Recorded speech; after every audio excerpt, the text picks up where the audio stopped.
A billionaire returns to his rustic cabin and finds a poor mother with twins asleep in his house. What he does changes everything. James Carter loosened his tie as the car sped down the deserted road. It was almost 11 at night. He had just gotten off a 6-hour flight from New York, and all he wanted was silence. No meetings, no phone calls, no decisions worth millions. At 37, James had built an empire in the tech sector. His company was worth billions. He owned a luxurious penthouse downtown, imported cars, and invitations to exclusive events. But tonight, all of that felt suffocating. That's why, instead of heading straight home, he asked his driver to take him to the cabin. It was a simple placer, surrounded by trees, far from everything. He rarely went there, maybe 3 or 4 times a year, but it was the only place where he could think without the constant pressure of the corporate world. The car stopped in front of the wooden gate. "You can go, Martin. I'll stay here for a few days." "Are you sure, Mr. Carter? The place has been closed up for months. I need to unwind." The driver nodded and drove away. James grabbed his bag, opened the gate, and walked toward the entrance of the house. The night was chilly. The wind rattled the surrounding trees, and he could see his own breath in the air. As he put the key in the lock, he noticed something strange. The door was unlocked. He frowned. He was certain he had locked everything the last time he was there. He pushed the door open slowly, stepping inside cautiously. The house was dark and silent. James turned on the entryway light and looked around. Everything seemed to be in place. Nothing had been stolen. But then he heard it. A low sound, almost imperceptible, breathing. He turned his head toward the living room and froze. There on the floor, near the unlit fireplace, were 3 people sleeping. A young woman, wrapped in a thin coat, and 2 small girls, fair-haired with bright eyes, huddled beside her. The children wore worn clothes and had pale faces. The woman held them tightly, as if wanting to protect them, even in her sleep. James stood still, processing the scene. His first instinct was to call the police. They were trespassers, after all. But something stopped him. Maybe it was the way the woman embraced the girls. Maybe it was the expression of deep exhaustion on her face. Maybe it was the fact that they were clearly not there to steal anything, just to sleep. He took a step forward and the floorboards creaked. The woman woke up instantly. Her eyes widened with sheer terror. She sat up quickly, pulling the girls behind her, as if to hide them. I am so sorry," she said, her voice trembling. "The door was open and it was so cold. We had nowhere to go." "I swear we didn't touch anything." James raised his hands, trying to calm her down. "Easy. I just want to understand what's happening." "We'll leave right now," she said, already standing up and trying to wake the girls. "Please, don't call the police. I didn't know anyone lived here. The house looked abandoned." The girls began to wake up, still groggy. They looked at James with wide, scared eyes. One of them, the smaller one, clung to her mother and whispered, "Mommy, who is he?" "Shh, Chloe, we need to go." But the other girl, slightly braver, looked directly at James and said in a faint voice, "Sir, we just wanted to sleep somewhere warm." That hit James like a punch to the gut. He looked at the 3 of them. The desperate mother, the scared, exhausted girls. They weren't criminals. They were just people who had nowhere to go. "What is your name?" he asked, his voice softer now. The woman hesitated. "Rebecca. Rebecca Adams." "And them?" "Chloe and Claire. My daughters. They are 5 years old." James nodded slowly. He looked around, saw the thin blankets they had brought, the worn shoes tossed near the door. "How long have you been here?" "This is the first night," Rebecca answered, embarrassed. I lost my job and the place we were living. We were walking down the road when we saw this cabin. The door was open. I just wanted them to sleep for a bit." James was silent for a moment. Rebecca continued speaking, growing more and more nervous. "We're leaving now. I promise we won't bother you anymore. Just don't call the police, please. They didn't do anything wrong." "Did you eat anything today?" James asked suddenly. Rebecca blinked, surprised by the question. No, but it's fine. "It's not fine," he interrupted her, but without harshness. "You are hungry, cold, and have nowhere to go." He looked at the girls again. They were shivering. James sighed and made a decision. Stay. Rebecca stared at him as if she hadn't understood. "What?" "Stay here tonight. It's too late for you to leave now. And it's freezing outside." But this is your home," Rebecca said, confused. "We can't—" "You can," James said firmly. "At least for tonight. Tomorrow, we'll figure out what to do." Rebecca stood still, not knowing what to say. Tears began to form in her eyes. I don't know how to thank you." "You don't need to thank me," James replied. "Just rest. You need it." He turned and went to the main bedroom, took some clean blankets from the closet, and returned to the living room. "Here. These are warmer." Rebecca took the blankets with trembling hands and looked at him as if he were the first kind person she had met in a long time. "Thank you," she whispered. James just nodded and went upstairs to the second floor. But before entering his room, he stopped and looked down. Rebecca had already laid the girls down again, covering them with the new blankets. She stroked the girls' fair hair and kissed their foreheads. James felt something strange in his chest, something he hadn't felt in a very long time: compassion. He entered his room, closed the door, and sat on the edge of the bed. The exhaustion was still there. But now, along with it, there was something different. A feeling that, for the first time in years, he had done something that truly mattered. Downstairs, Rebecca closed her eyes and held her daughters close. She didn't know who this man was, but tonight he had been the answer to a prayer she hadn't even known she was praying. James woke up to the sunlight streaming through the bedroom window. He looked at the clock on the nightstand, 6:30 in the morning. Normally, he woke up at 5 to hit the gym before work. But here, in this quiet cabin in the middle of nowhere, there were no meetings scheduled, no urgent emails, at least not yet. He got up, put on jeans and a simple shirt, and went downstairs quietly. The living room was quiet. Rebecca and the girls were still asleep, wrapped in the blankets he had given them the night before. All three were breathing slowly, deeply. It seemed like they hadn't slept that way in days. James stood still for a moment, watching. It was strange to see people here. This house had always been his private space, his escape place. But somehow their presence didn't bother him. Quite the opposite. He went to the kitchen and opened the refrigerator. Empty. He opened the cabinets. Also empty. He frowned. He had completely forgotten that the house had been closed up for months. There was nothing to eat, not even old bread. No coffee. Not even sugar. He looked out the kitchen window and saw the deserted road. The nearest town was about 20 minutes away by car. It was early, but the shops should be opening by now. He grabbed the keys to the spare car he kept in the garage, scribbled a quick note and left it on the kitchen table. Went out to buy a few things. Back soon. James. Then he left without a sound. When Rebecca woke up, the first thing she felt was the smell of wood and the warm weight of the blankets on her body. For a second, she forgot where she was. Then she remembered. The cabin. The man. The unexpected kindness. She sat up slowly, careful not to wake the girls. She looked around. The room was empty, silent. Had he left? Rebecca felt a tightness in her chest. Maybe he had gone out to call someone, maybe the police. Maybe he had changed his mind overnight and now regretted letting 3 strangers sleep in his house. She looked at Chloe and Claire, still sleeping. Their fair hair was messy, their little faces pale but peaceful. They were innocent. They didn't deserve to be treated like criminals.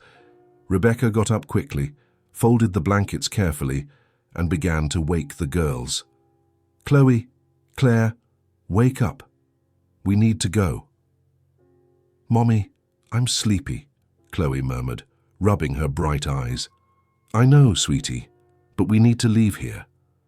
Claire sat up, her fair hair falling over her face, and looked around. "Where is the man?" "I don't know, but we can't stay here." "Why, he was nice to us," Chloe said, still groggy. "I know, but this is his house. We can't take advantage of his good nature. Rebecca was picking up the girls' shoes when she heard the sound of a car pulling up. Her heart raced. She tensed, holding the shoes tightly. The front door opened, and James walked in carrying several grocery bags. He stopped when he saw Rebecca standing up, clearly about to leave, with the girls already wearing their shoes and ready to go. "Good morning," he said, as if it were the most natural thing in the world. Rebecca stood still, not knowing what to say. I thought you had left," she said, her voice hesitant. "I did, but I came back," James replied, lifting the bags. "There was nothing to eat here. I went to the store." Rebecca looked at the bags, then at him.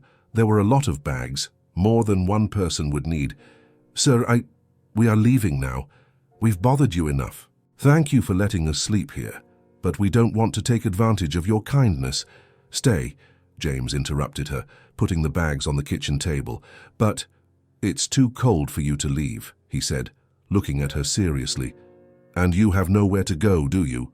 Rebecca lowered her eyes. She wanted to lie. She wanted to say they had a plan, a place, a solution, but she didn't. And lying wouldn't do any good. He probably already knew the truth. "No," she admitted, her voice barely a whisper. "We don't." James nodded, as if he already knew the answer. "Then stay today. At least eat something before you decide what to do." Rebecca looked at her daughters.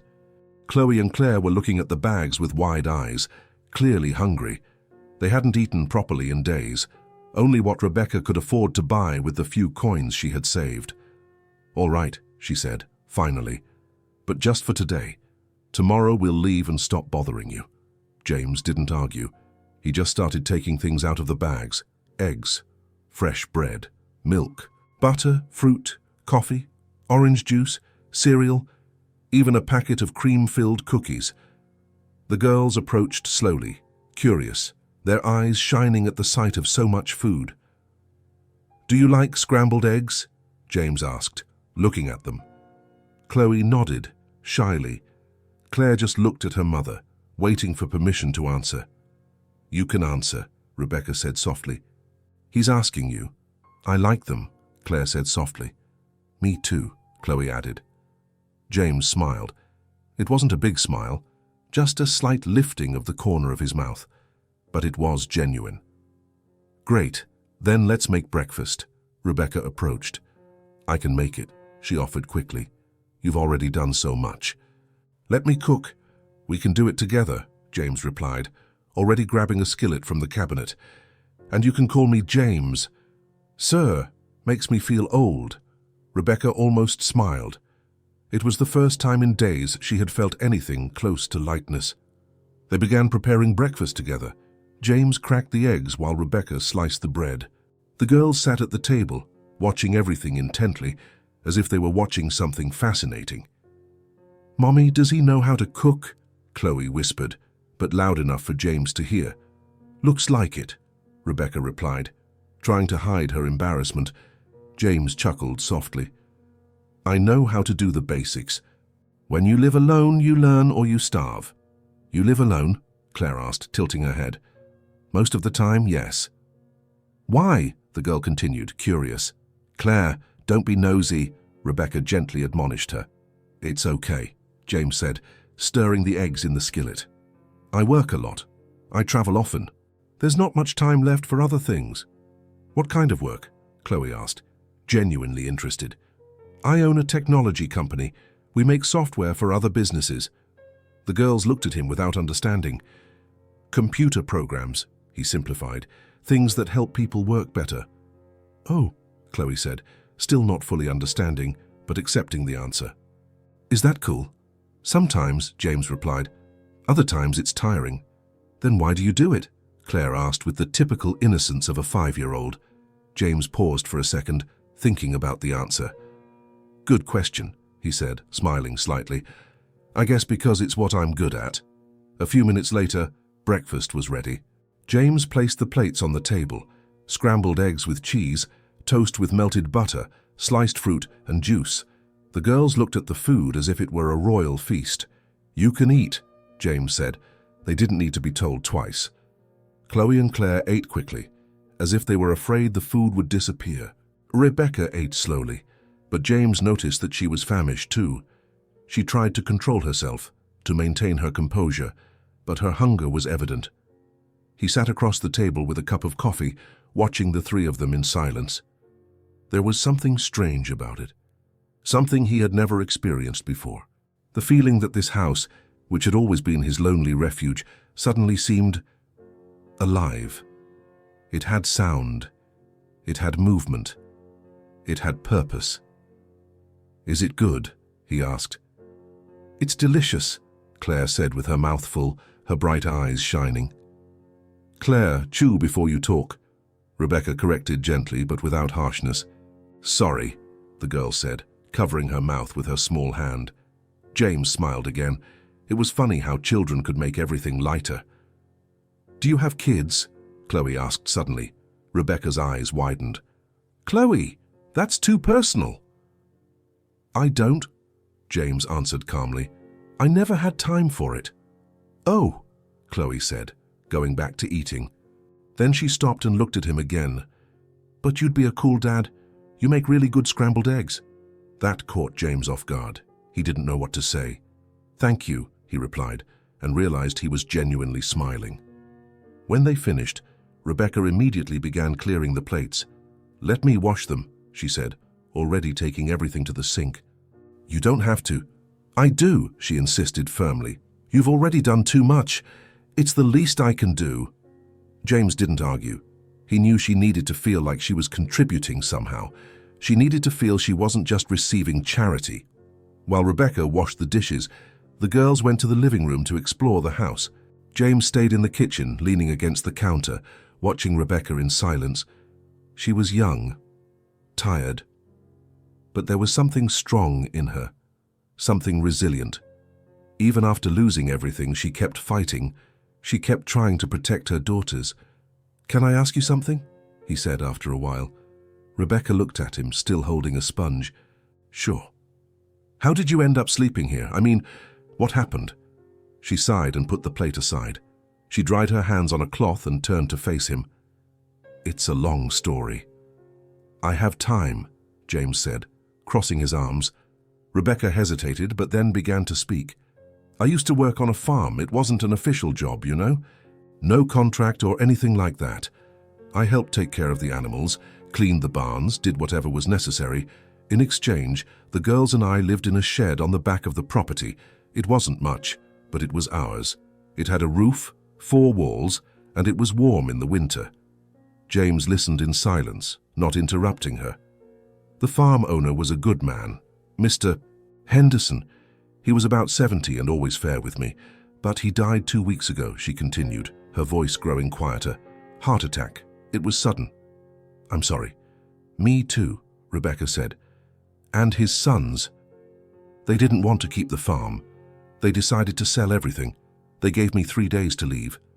"3 days?" James frowned. "That's all?" "Yes.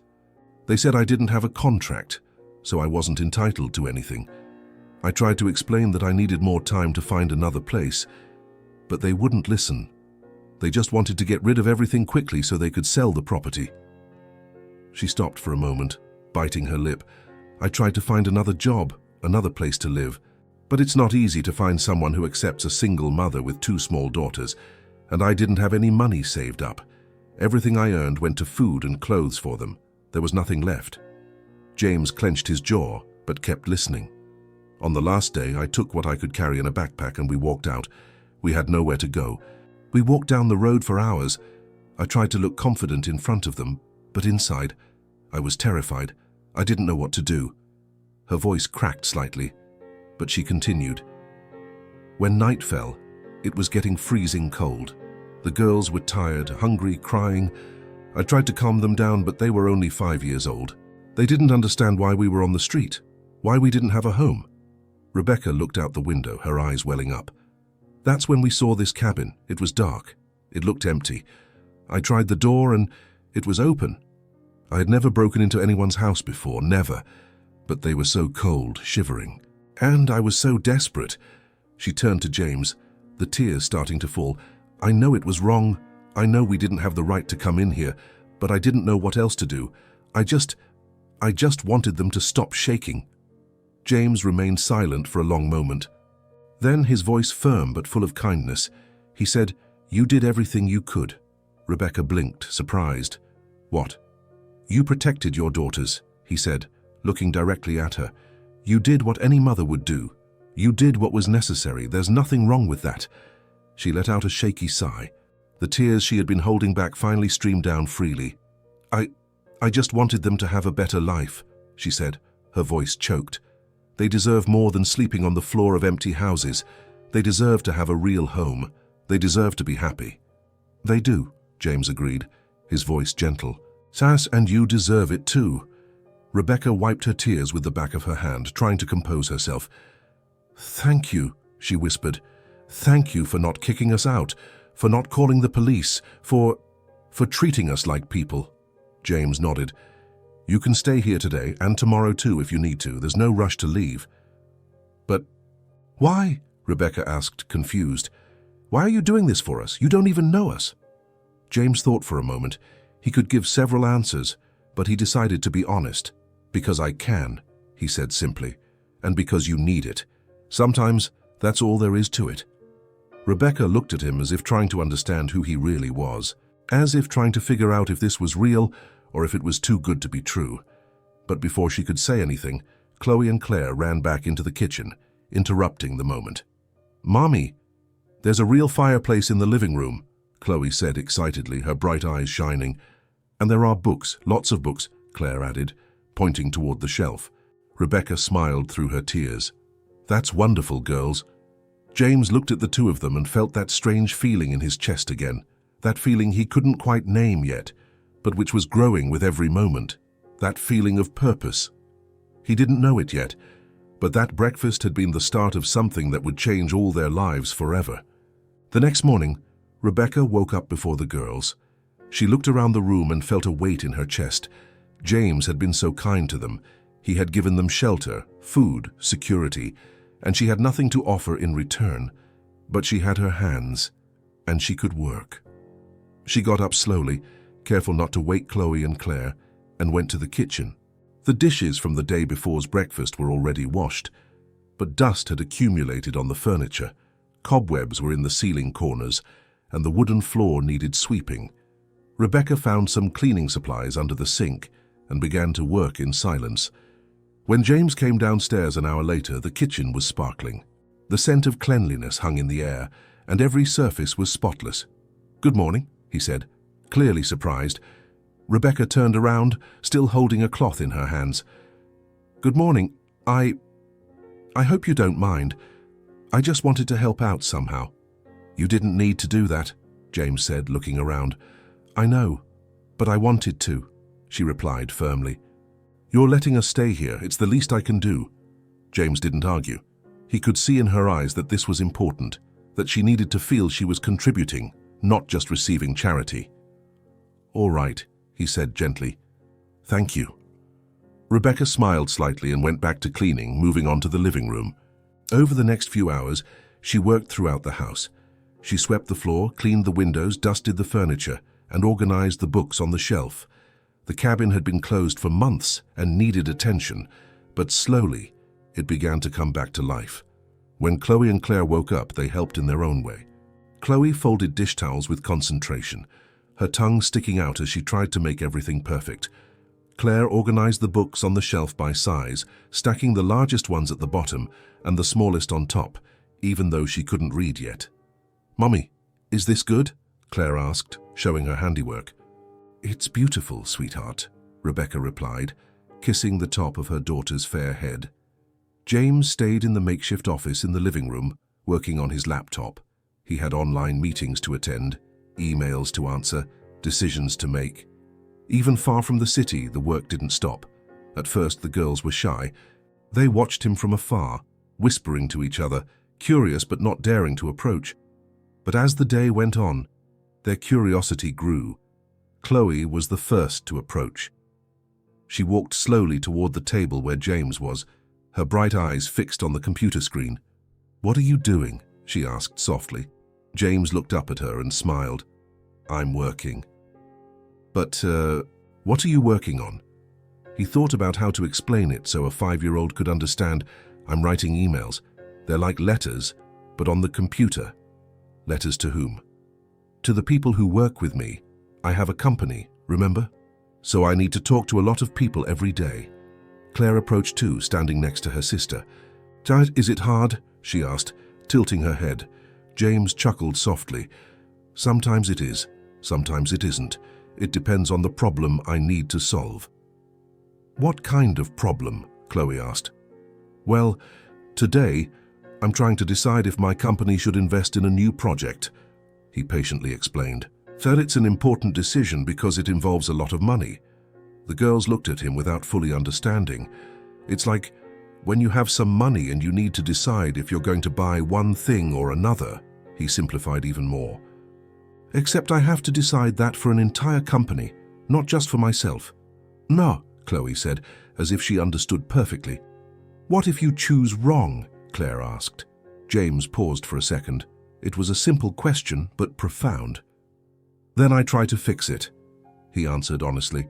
Everyone makes mistakes sometimes. The important thing is to try your best. Like when I make a mistake at school, Chloe asked, her eyes shining. James blinked. You go to school. The girls suddenly went quiet. Claire looked at the floor, her little bare feet moving nervously.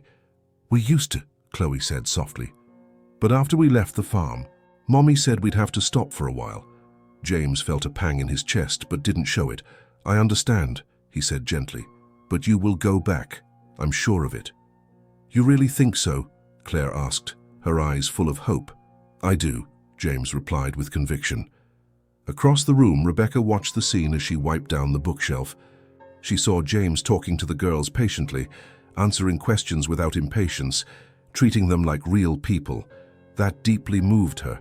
Most people ignored children or treated them as an annoyance, but James was different.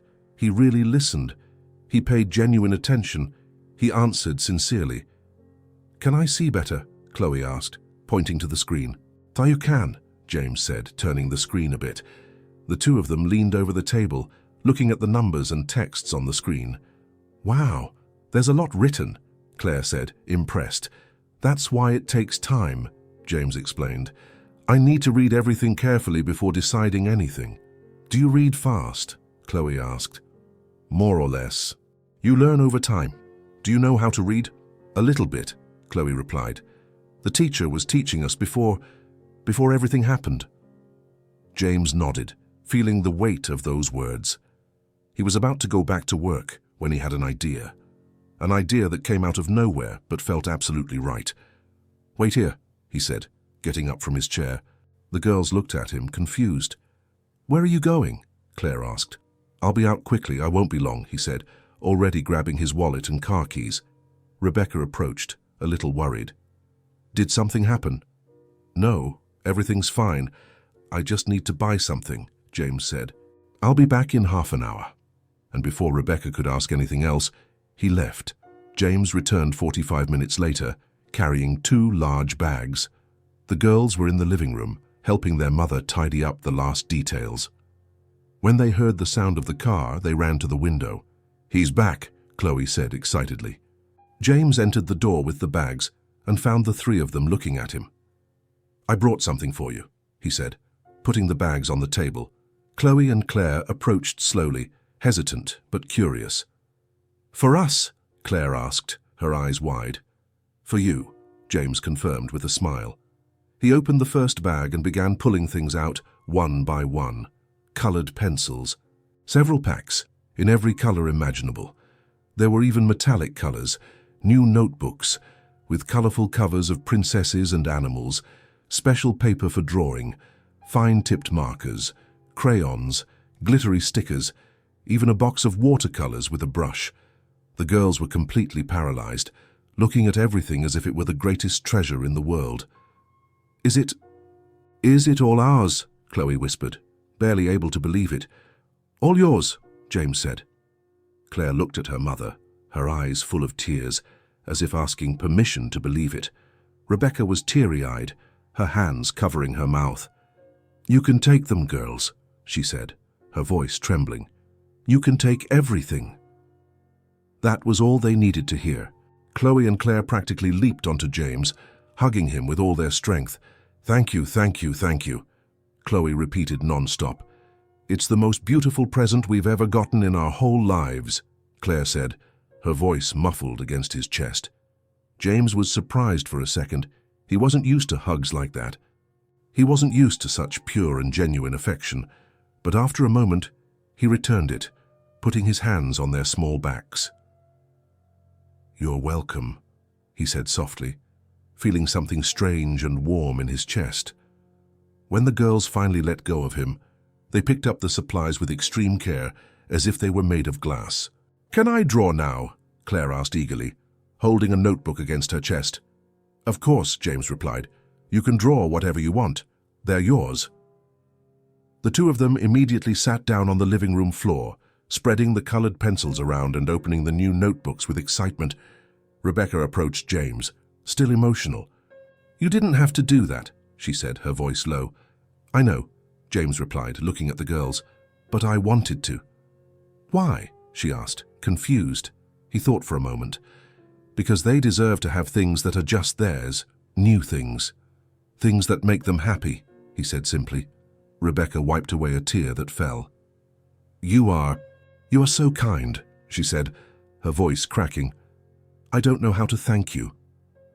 "You don't need to thank me," James said, looking at her. "Just seeing them happy is enough."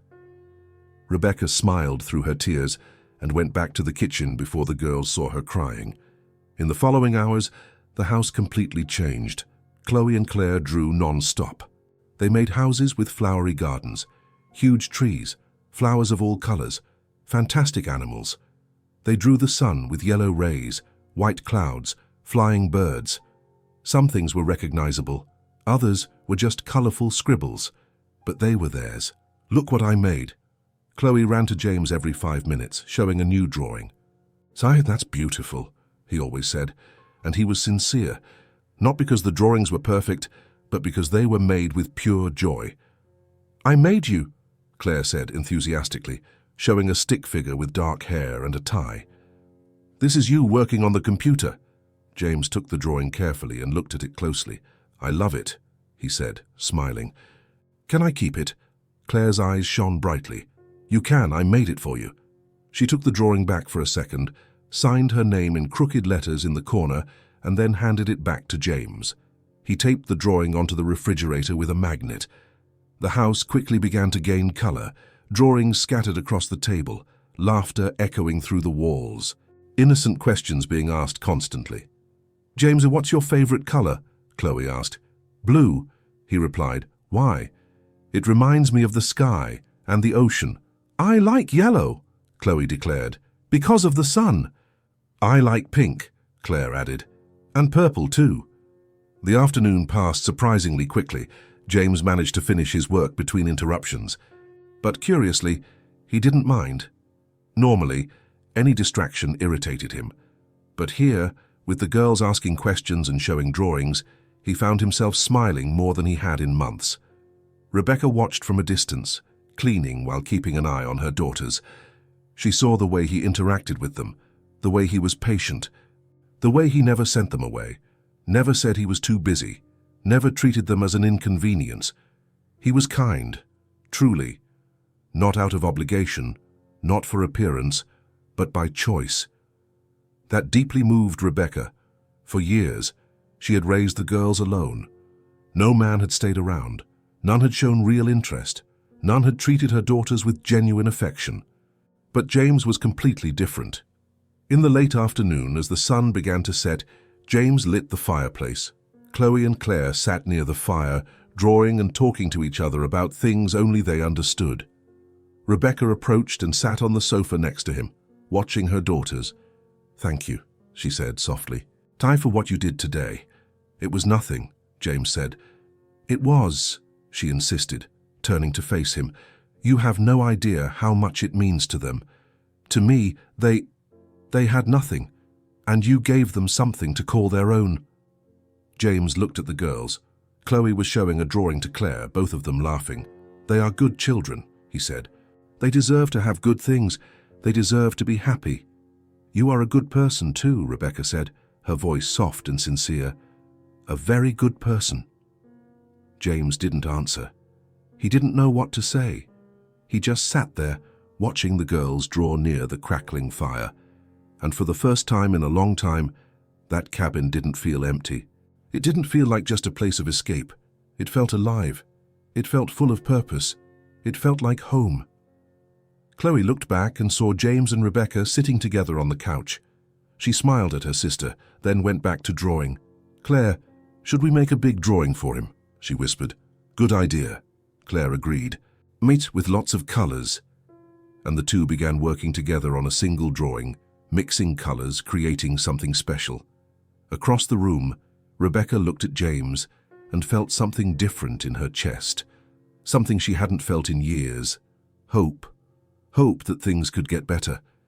The house gained more laughter that night. It gained colorful drawings scattered everywhere. It gained joy in the corners that were once dark. And James, for the first time in a long time, felt that he wasn't just existing. He was truly living.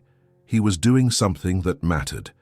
The girls continued drawing until dinner, filling page after page with their imagination. Rebecca prepared a simple meal with what was in the kitchen, and everyone ate together at the table, talking about the drawings and small things from the day. When it was time for bed, Chloe and Claire put away their supplies carefully, organizing everything into a perfect stack. "Good night, James," Claire said, giving him a hug. "First, thank you for the presents," Chloe added, doing the same. "You're welcome. Sleep well," he replied, feeling that warmth in his chest again. Rebecca took the girls to the living room, settled them into the blankets, and returned to the kitchen where James was washing the dishes. "Let me do that," she said. "It's almost done," he replied. They stood there, side by side, in comfortable silence. "Thank you for everything," Rebecca said after a while. "For everything, really. You changed their day. You changed everything." James just nodded, drying his hands. "They are special," he said. "All three of you are." Rebecca smiled, feeling the tears return. But this time, they were tears of gratitude, of hope, of something that was beginning to feel like a new start. 3 days passed since Rebecca and the girls arrived. The cabin had turned into a temporary home full of laughter and colorful drawings, but there was something Rebecca still needed to do. She was in the kitchen doing dishes when she finally gathered the courage to speak. "James?" He was in the living room, answering emails. "Yes, I need to go back to the farm." James looked up from his laptop. "The farm where you used to live?" "Yes," she said, drying her hands on a cloth. "I left a few things there. It's not much. Just a box with some of the girls' clothes and some personal items. I couldn't carry everything when we left." "When do you want to go?" "Today, if possible. The more I put it off, the harder it gets." James closed his laptop. "I'll go with you." Rebecca blinked, surprised. "You don't have to. I can go alone." "I know you can," James said, standing up.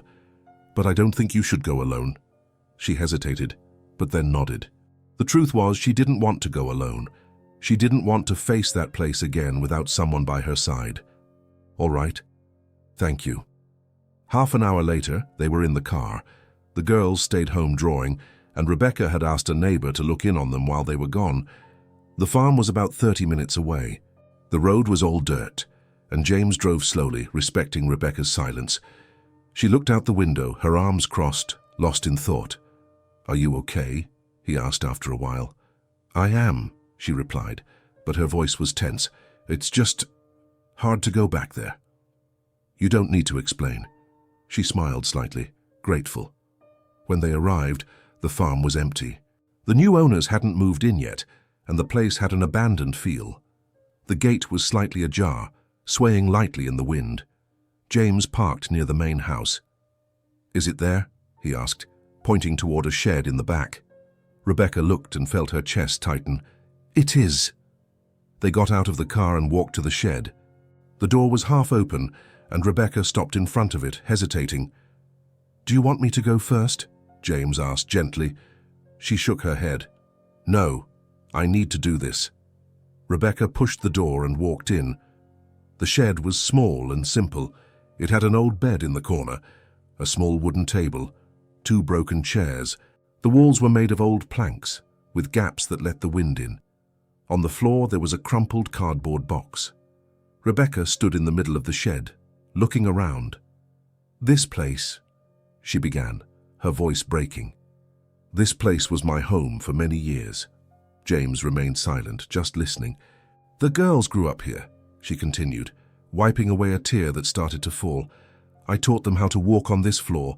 They took their first steps right there, near the bed. We didn't have much, but it was ours." She looked at the small window, where a ray of sun was coming in. "I used to hang their drawings there on the wall, and at night, when it was cold, we'd wrap ourselves in blankets and I'd tell them stories until they fell asleep." Her voice completely broke, and she covered her face with her hands. "It wasn't much. I know it wasn't, but it was all I had to give them." James approached slowly and, without saying a word, pulled her into a hug. Rebecca broke down.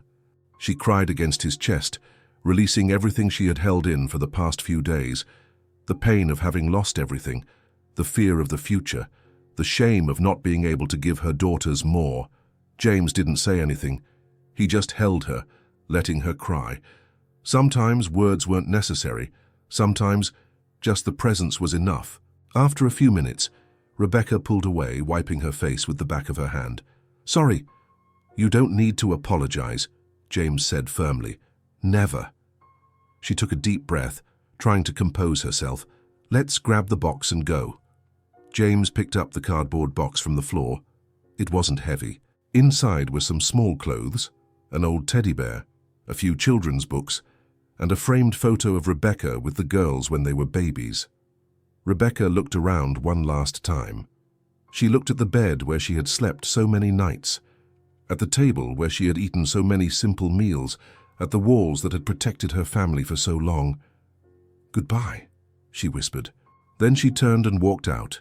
James followed her, carrying the box. They walked back to the car in silence. James put the box in the back seat and got in. Rebecca looked back at the shed one last time before getting in too. "Ready?" he asked gently. She nodded. "Ready." James started the car and began driving back. As the farm disappeared behind them, Rebecca felt something strange. It wasn't relief, it wasn't sadness. It was something in between the two. It was the end of a cycle, a difficult, painful cycle, but one that had been a part of her life, and now it was ending. "Thank you for coming with me," she said after a while. "Always," James replied, without taking his eyes off the road. Rebecca looked at him, at the man who had appeared out of nowhere and changed everything.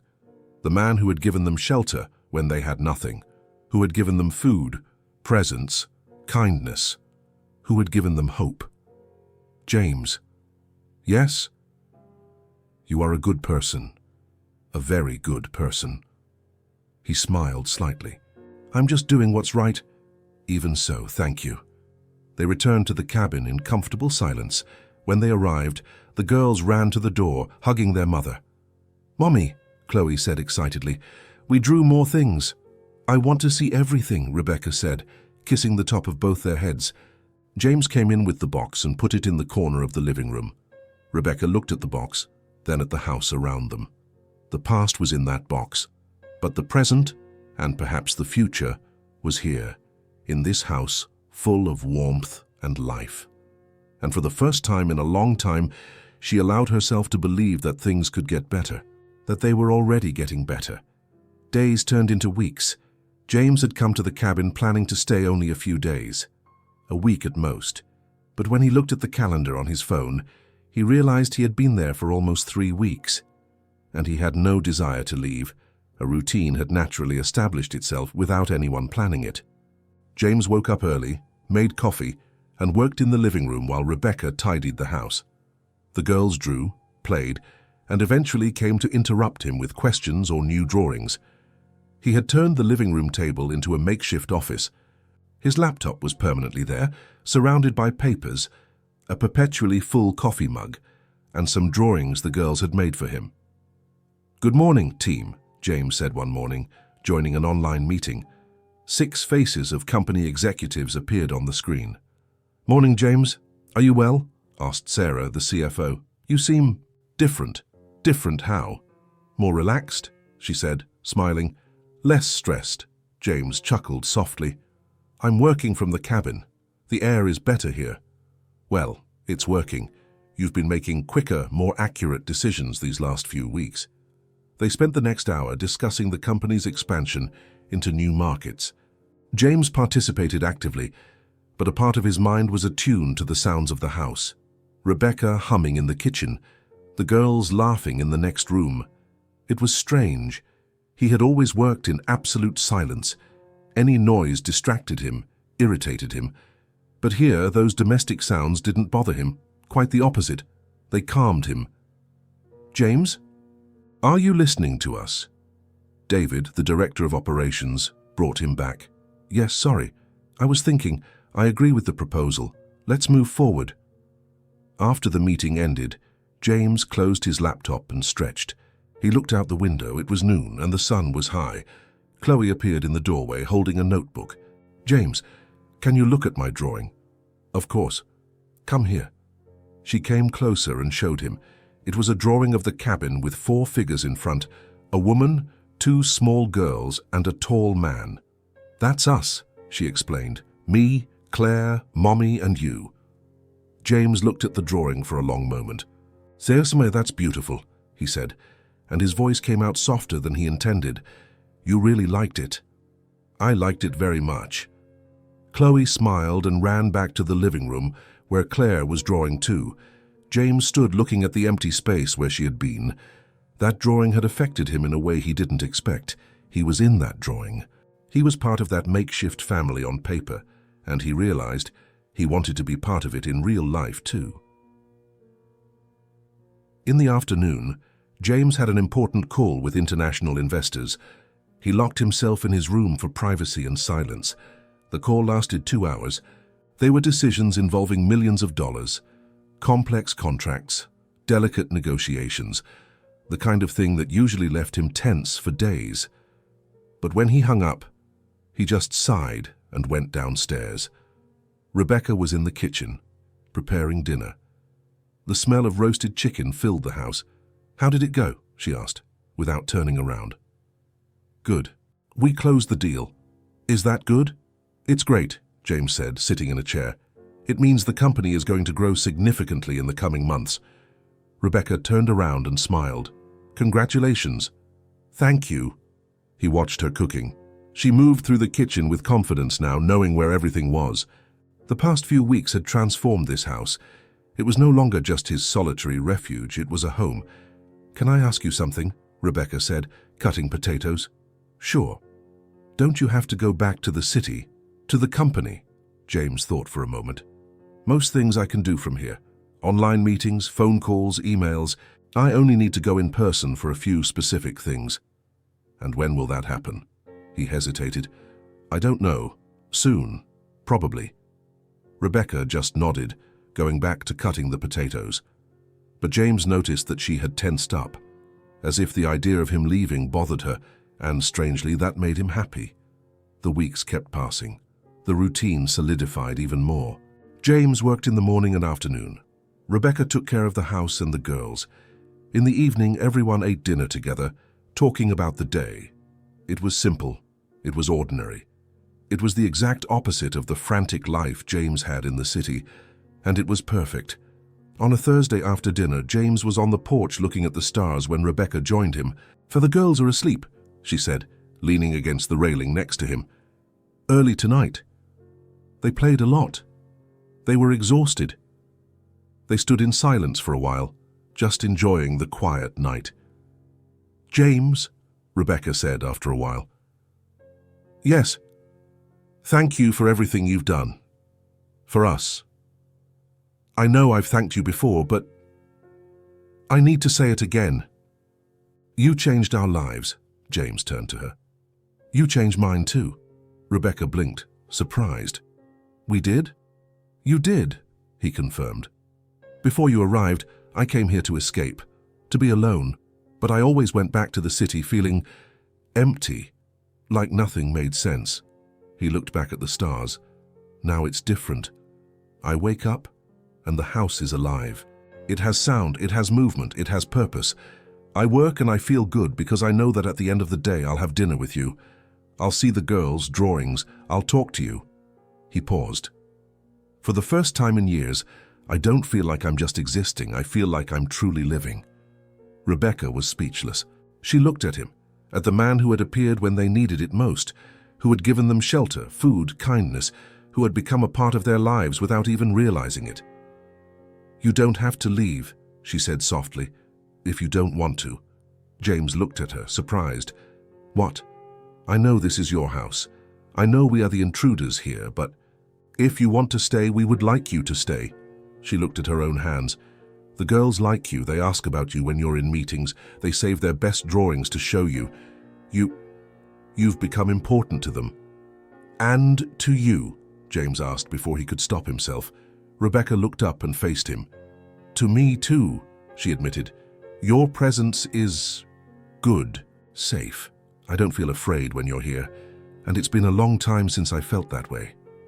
James felt something tighten in his chest, something warm and comforting. "I want to stay," he said firmly. "I don't want to leave." Rebecca smiled. It was a small but genuine smile. "Then stay." They stood there on the porch for a few more minutes, in comfortable silence. They didn't need to say anything else. They had already said enough. When they went back inside, the house was quiet. The girls were sleeping deeply in the living room, wrapped in blankets. Colorful drawings were scattered around them. James looked at that scene and felt an absolute certainty. He wasn't going to leave. Not now, maybe never. That cabin had stopped being just a refuge. It had become a home that he shared with 3 people who, somehow, had become the most important thing in his life. Rebecca turned off the kitchen lights and went upstairs to the guest room where she had been sleeping. "Good night, James," she said. "Good night, Rebecca." James stayed there for a few more minutes, looking at the sleeping girls. Then he grabbed an extra blanket and covered them carefully. Chloe stirred in her sleep and mumbled something incomprehensible. Claire smiled, still sleeping. James went up to his own room, but before sleeping he looked out the window. The stars shone in the dark sky. The house was silent, but it wasn't the empty silence from before. It was the silence of a home where he, finally, belonged. It was a Friday night, almost a month after Rebecca and the girls had arrived. The house was quiet. Chloe and Claire had gone to bed early, exhausted after a full day of playing in the yard. James was in the living room, his laptop closed for the first time in hours. Rebecca came in with 2 cups of tea and handed one to him. "Thank you," he said, taking the cup. She sat on the couch next to him, maintaining a respectful distance. The fire in the fireplace crackled softly, casting dancing shadows on the walls. They sat in silence for a few minutes, just enjoying the tranquility. "Can I ask you something?" James finally said, breaking the silence. Rebecca looked at him. "Sure." He hesitated, choosing his words carefully. "The girl's father. You never talk about him. I don't want to pry, but is he in their lives?" Rebecca tensed. She looked at the cup in her hands, the steam rising slowly. "No," she said softly. "He is not. He never has been." James waited, giving her space to continue if she wished. Rebecca took a deep breath. "I was 22 when I met him. I worked in a restaurant in the city as a waitress. He came in one day, all elegant, well-dressed. He started talking to me. He was charming, attentive." She took a sip of tea. "He came back the next day, and the day after, always asking to sit at my table, always leaving generous tips. After a week, he invited me to dinner." "And you went?" James said. "I did. I was captivated. He was so different from the men I knew. He had money, education, talked about places I had never seen. He made me feel special." Rebecca smiled bitterly, or at least he pretended I was. "What happened? We started dating. He took me to expensive restaurants, gave me gifts. He said I was the woman of his life, that he wanted to build a future with me." She paused. I believed him. I believed every word. When I got pregnant, I was scared, but also happy. I thought we would have a family, that he would stay with me. James already guessed the end of the story, but let her continue. When I told him, his reaction was, she searched for the right word, cold. He was silent for a long time. Then he asked if I was sure. I said yes, that I was 3 months along. That they were twins. Rebecca wiped away a tear that began to fall. He gave me money. He put an envelope in my hand and said that should solve the problem. When I said I wanted to keep the babies, he got angry, said I was ruining his life, that he had a reputation to protect. Their family that couldn't know about this. He was married, James said, not as a question, but as a statement. He was, Rebecca confirmed. I didn't know. He never told me. He wore a ring, but always said it was a family heirloom. I was foolish enough to believe him.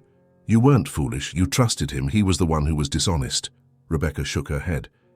When I found out the truth, it was too late. I was alone, pregnant with twins, jobless because I had been fired for being pregnant. I didn't have family to help me. My parents died when I was a teenager. I had no siblings. And him? James asked, fighting to keep the anger out of his voice. What did he do? He disappeared, she said simply. I changed his phone number, blocked my contact. I tried to find him at his work, but security wouldn't let me in. Eventually, I gave up. Rebecca looked at the fire. The girls were born, and I was completely alone. I got that job at the farm because Mr. Henderson was a good man. He didn't care that I had 2 small daughters. He gave me a place to live and honest work. And the girls, father never wanted to know about them, James asked, struggling to keep the anger out of his voice. Never. He never saw them, never asked if they were born healthy, never sent a penny of support. James clenched his jaw. He felt a rage building inside him, a deep indignation. He didn't deserve you, James said firmly. Not even close. Rebecca looked at him, surprised by the intensity in his voice. You deserved respect, he continued, looking directly at her. You deserved honesty. You deserved someone who would stand by you. And they... He looked toward where the girls were sleeping in the next room. They deserved love. They deserved to have a father who knew them, who watched them grow up, who cared. Rebecca felt the tears return. I was always afraid of not being enough for them, of not being able to give them what they need. They deserve so much more than I can offer.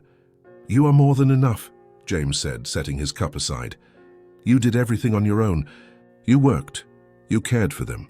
You protected them. You are an incredible mother, Rebecca, and they are very lucky to have you. Thank you, she whispered, wiping her tears. That means a lot coming from you. They were silent for a moment. The fire crackled softly, and the wind outside made the trees sway. James looked at the fireplace, thinking. Then he began to speak, his voice low and contemplative. I always came here to escape, he said. Rebecca looked at him, waiting for him to continue. From the city, the work, the people, everything there is so intense, so many meetings, so many decisions, so much pressure. I built a company from scratch, turned it into an empire. But in the process, I lost something. I'm not sure what purpose, maybe meaning. He turned to her. I had money, success, everything people say you should want. But I came here because there I felt empty, alone, like none of it really mattered. James paused, choosing his words carefully. And then you 3 showed up. 3 people sleeping on the floor of my house. I could have called the police. I could have sent you away, but something stopped me. Why? Rebecca asked. Why didn't you kick us out? James thought for a long moment before answering. Because when I looked at you, I saw something I hadn't seen in a long time. A mother protecting her daughters. People who needed help, not money, but security, kindness. And I realized that I could give that I could really make a difference. He looked at Rebecca, his eyes meeting hers. I came here to escape, and I found you. Rebecca felt her heart race. There was something in the way he was looking at her, something deep, sincere.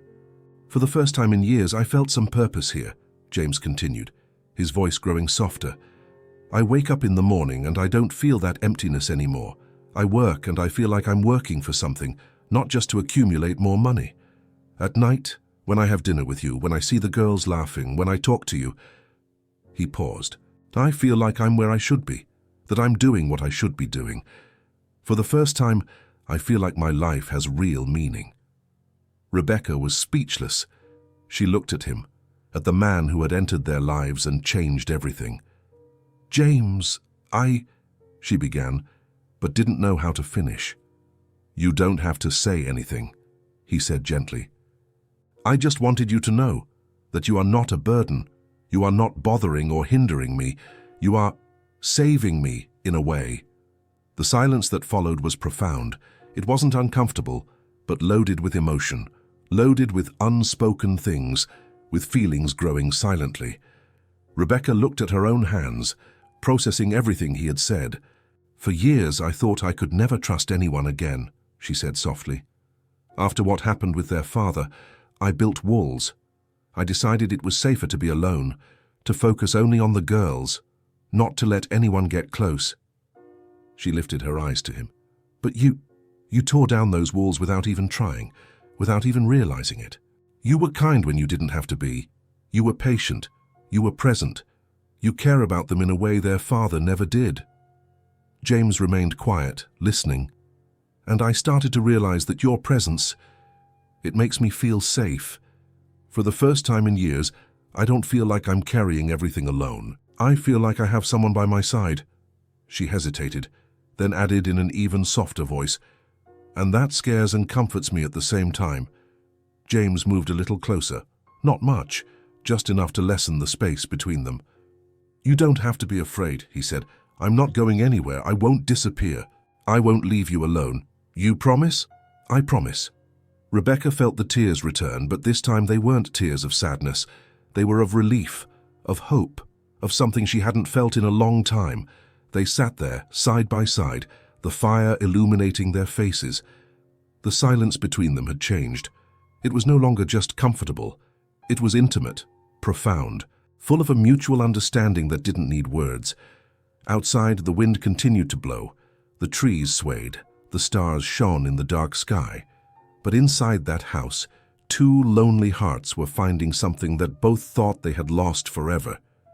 Connection. Understanding. The possibility of something more.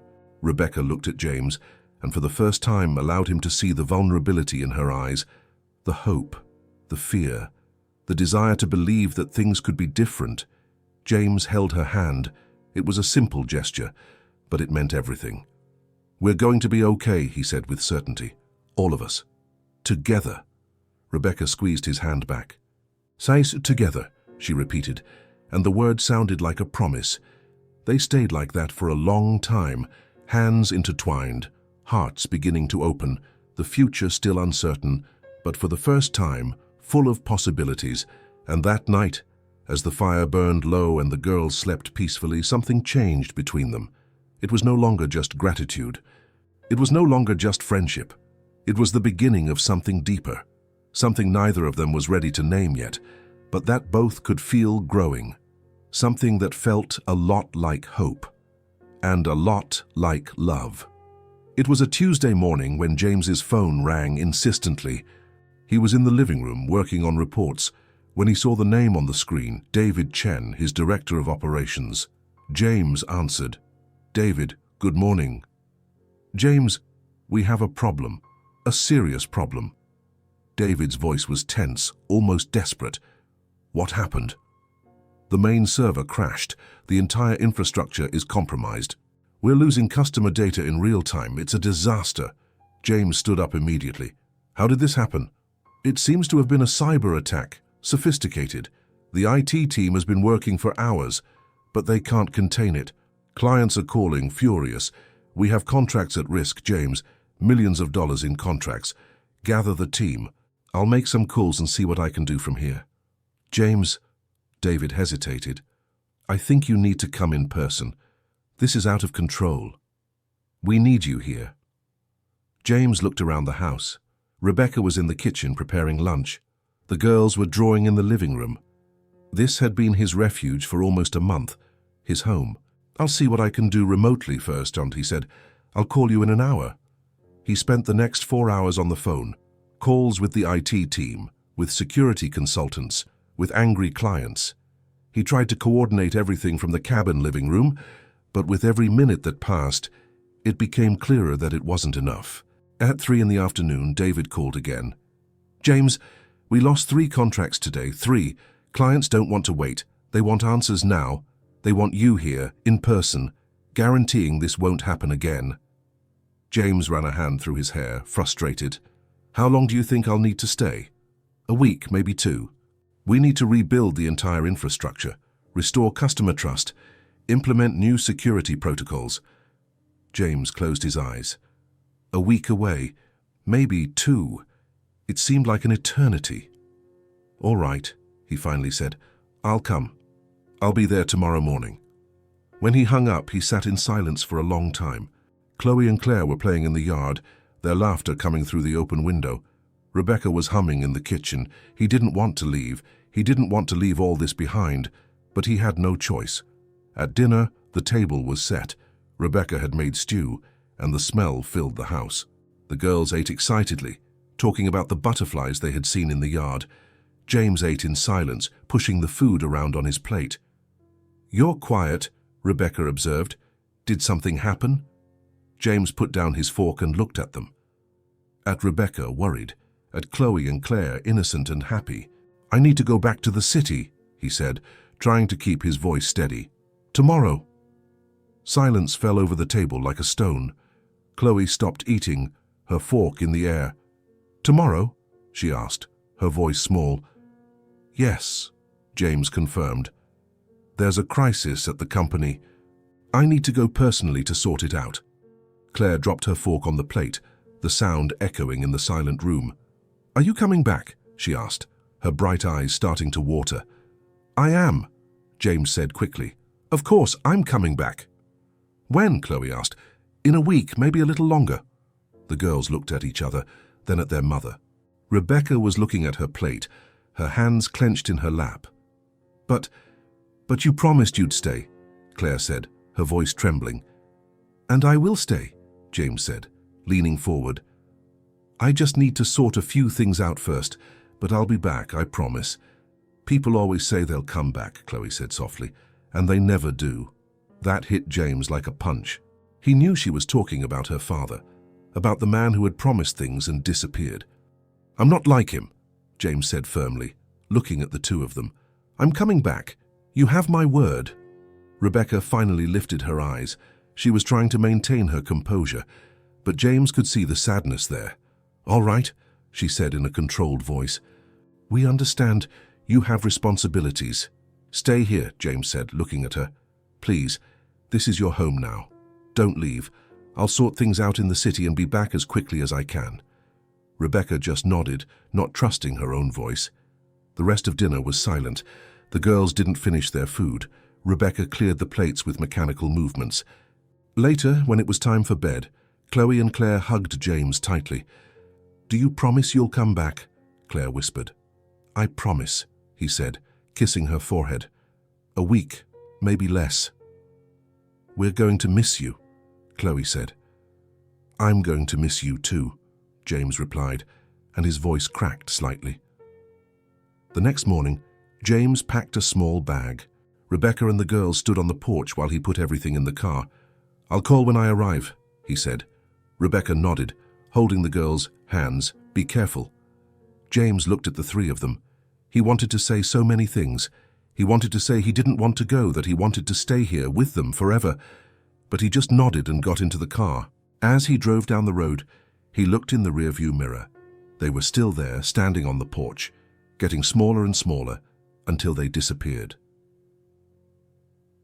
The week in the city was a nightmare. James worked 18 hours a day, endless meetings with the IT team, with furious clients, with lawyers. They rebuilt the entire infrastructure, implemented new security systems, recovered the lost data. It was exactly the kind of crisis James used to thrive on, the kind of adrenaline that kept him awake for days. But now it felt empty. He returned to the penthouse at night and the silence was oppressive. There was no children's laughter. There was no Rebecca humming in the kitchen. There were no drawings to see, no stories to hear. On his office desk, he had placed a photo.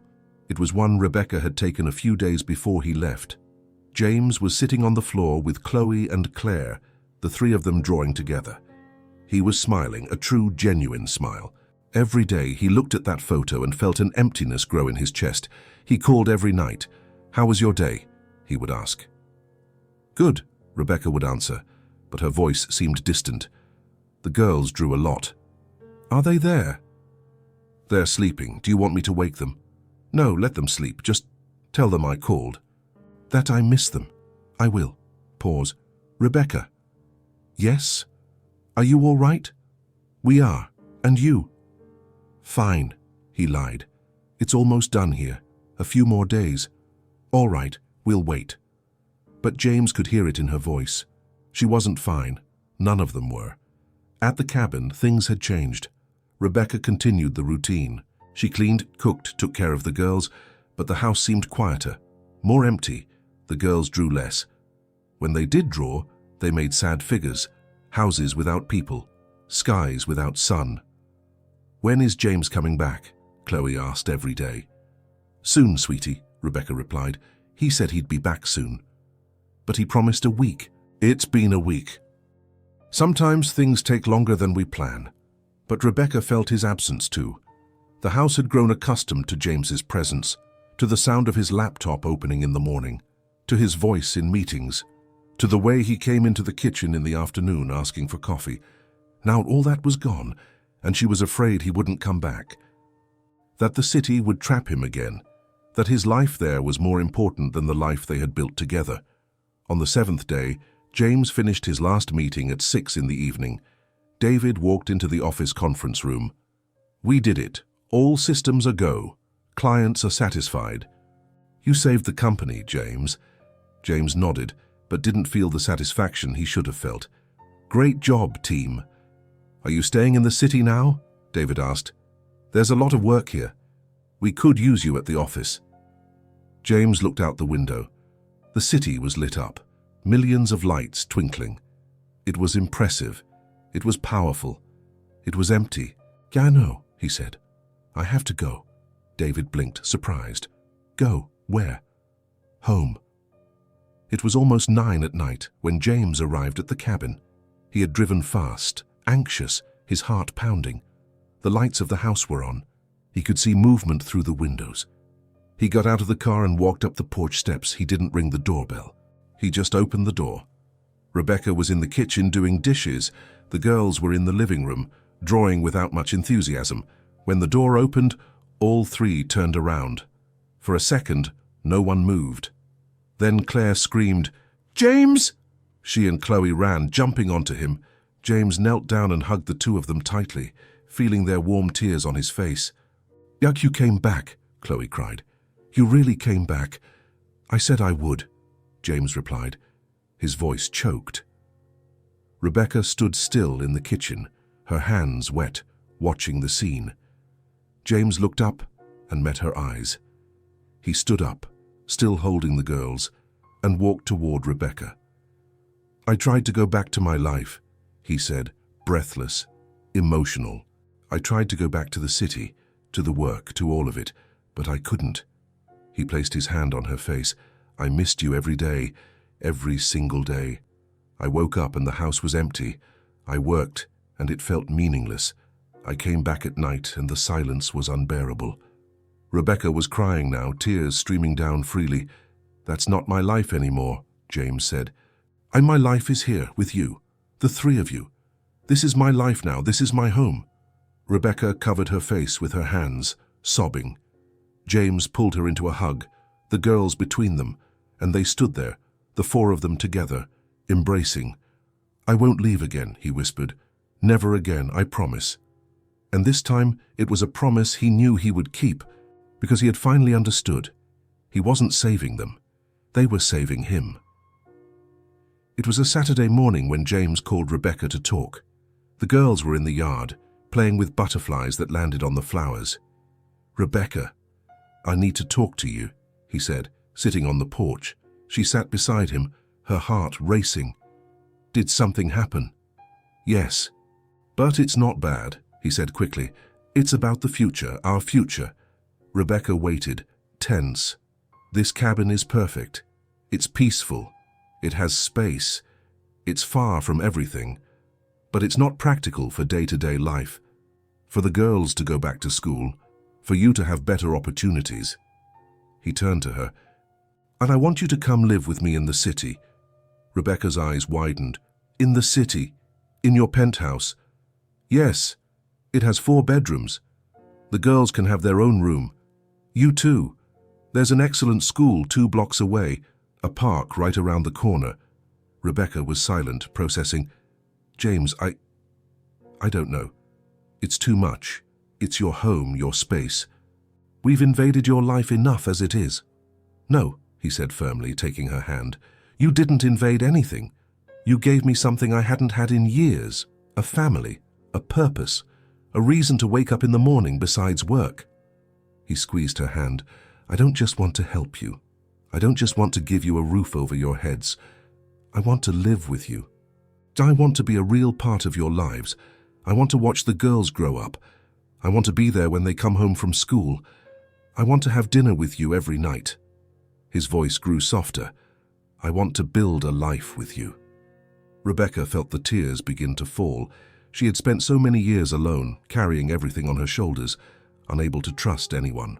And now, here was a man offering not just help but partnership, a life together. Are you sure? She asked, her voice trembling. It's forever, James. Children aren't temporary. They'll make noise. They'll make messes. There'll be trouble. I know, he said, smiling, and I want all of it. I want the chaos, the noise, the mess. I want the life that comes with you. Rebecca wiped her tears with the back of her hand. Then yes, we will. James smiled. It was a huge, true smile, full of relief and happiness. Seriously? Seriously, she confirmed, laughing through her tears. We'll move in with you. James pulled her into a hug, and they stood like that for a long moment. It wasn't just a change of address. It was the beginning of something new, a real family. 2 weeks later, they moved to the city. James's penthouse was impressive, on the 20th floor of a modern building. It had floor-to-ceiling windows with a view of the entire city. The decor was minimalist, elegant, but cold. Until the girls arrived. James had prepared a room especially for them. He painted the walls pale pink and soft yellow. He bought 2 new beds, each with soft comforters and fluffy pillows. He put up a bookshelf filled with children's books, a table for drawing, and even hung some of the drawings they had made at the cabin. When Chloe and Claire walked into the room for the first time, they froze. Is this ours? Chloe whispered, looking around with wide eyes. All yours, James replied, leaning against the doorframe. Claire ran to the nearest bed and jumped onto it, sinking into the soft mattress. It's so soft, she shouted, laughing. Chloe joined her, and the 2 began jumping on the beds, laughing loudly, completely free. Rebecca watched from the doorway, next to James, her eyes tearing up. Thank you, she said softly, for all of this. You don't need to thank me, James replied. They deserve it. You deserve it. The first few days in the city were an adjustment. James enrolled the girls in a nearby school. They were nervous on the first day, but James went with them, held their hands to the classroom door, and promised he would be waiting when they got out. And he was, every day, without fail. Rebecca started looking for work, but James suggested she wait a little while. That she adapt to the new routine, that she stay with the girls while they adjusted to school. You don't need to worry about money right now, he said. When you want to work, we'll talk, but there's no rush. It was strange for Rebecca, spending years struggling to survive and suddenly having financial security. Having someone caring for her the same way she cared for the girls. But little by little, she learned to accept it, to trust. The routine established itself quickly.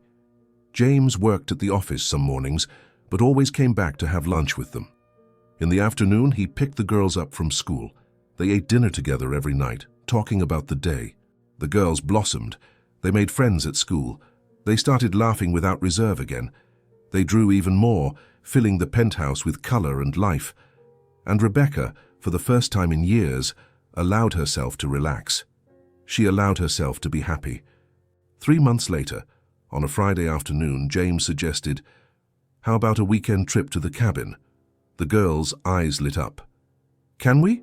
Claire asked excitedly. "Of course. Let's pack our bags." They hit the road in the late afternoon. The girls sang in the back seat, excited. Rebecca looked out the window, smiling. When they arrived, the cabin was just as they had left it. Welcoming. Peaceful. Full of memories. "I missed it here," Chloe said, running inside. "Me too," Claire agreed. The cabin had become the family's retreat, the place where they came to rest, to reconnect, to remember where everything had begun. That night, after dinner, James lit the fireplace. The fire crackled softly, casting a golden light across the room. Chloe and Claire sat on the floor with their drawing pads. They were drawing the family now. Always the family, 4 people, always together. Rebecca was sitting on the couch, sewing a button that had fallen off James's shirt. She hummed softly, relaxed. James walked into the living room from the kitchen, 2 cups of tea in his hands. He stopped for a moment, just observing the scene. That scene. That perfect moment. He handed a cup to Rebecca and sat down next to her. She snuggled against him naturally, her head resting on his shoulder. "I'm glad we came," she said softly. "Me too," James replied, putting his arm around her. They sat there, watching the girls draw, listening to the fire crackle, feeling the warmth of the fireplace and the warmth of each other. "You know," James said after a while, his voice contemplative, "before I came here to escape." Rebecca lifted her head, looking at him. To escape the work, the pressure, the expectations. I came here because I needed silence, solitude, a place where I could be nobody for a few days." He looked around the room, at the girls drawing, at Rebecca by his side, at the drawings hanging on the walls, at the life that had blossomed in that house. "But now," he continued, looking at Rebecca with tenderness. He paused, choosing the right words. "Now I come here to thank the family I found." Rebecca felt the tears fill her eyes. "The family you gave me," he completed, taking her hand. "You transformed my life. You transformed this house. You completely transformed me." "You transformed ours too," Rebecca said, her voice choked. "You gave us a home, security, love, things I thought we'd never have." James kissed her forehead, a gentle gesture full of meaning. "We have everything now. We have each other." Chloe looked back and saw the 2 of them embracing on the couch. She nudged Claire and pointed. "Look," she whispered. Claire looked and smiled widely. "They look happy," she said. "They are," Chloe confirmed. "And we all are." And it was true. There in that cabin that had been witness to an improbable meeting, a family had been born, not by blood, not by obligation, but by choice, by love, by commitment. James had come to this house looking for peace, and he had found purpose. Rebecca had come looking for shelter, and she had found a home. The girls had come without knowing what to expect, and they had found security, joy, and true love. Together they had built something none of them had before, a real family, complete, true. The fire in the fireplace continued to burn, casting dancing shadows on the walls. Outside, the stars shone in the dark sky. The wind gently rustled the trees. And inside that house, 4 hearts beat together, 4 lives intertwined, 4 people who had found in each other exactly what they were looking for. Chloe finished her drawing and showed it to Claire. It was the cabin, with 4 people in front, all holding hands. A huge sun shone in the sky, and colorful flowers surrounded the house. At the top of the paper, in large crooked letters, she had written, "Our family." Claire took the drawing and ran to James and Rebecca. "Look what Chloe made." James took the drawing and looked at it closely. Rebecca leaned in to see too. "It's perfect," James said, his voice emotional. "Completely perfect." "Can I put it on the fridge?" Chloe asked. "For you can..." James replied. "But this one I want to frame, to put on the living room wall at home." Chloe's eyes shone intensely. "Really? Really? It's a work of art." The girls smiled and went back to drawing, creating more memories, more moments, more love in the form of colors and lines. Rebecca leaned her head on James's shoulder again, feeling a deep peace. "Thank you," she whispered. "For what?" "For choosing us, for staying, for building all this with us." James kissed the top of her head. "Thank you for letting me in, for giving me a chance, for showing me what really matters in life." They stayed like that for hours, talking softly, watching the girls, planning the future, being grateful for the present. And when the night grew late and the girls started yawning, James carried Claire to the room while Rebecca carried Chloe. They tucked them in, kissed their foreheads, and turned off the light. "Good night, princesses," James whispered. "Good night, James," the two replied in unison, already nearly asleep. "Good night, Mommy," Claire mumbled. "Good night, darlings," Rebecca said, closing the door gently. In the hallway, James and Rebecca looked at each other. They didn't need to say anything. Everything was in their eyes. Gratitude, love, hope, future. They returned to the living room, put out the fireplace, and went to bed. And that night, for the first time in their lives, all four slept completely in peace. No fear, no worry, no loneliness, just love, just family, just home. If this story touched your heart, subscribe to the channel and turn on notifications so you don't miss the next ones. Leave a like because it helps this story get recommended to more people. See you in the next story.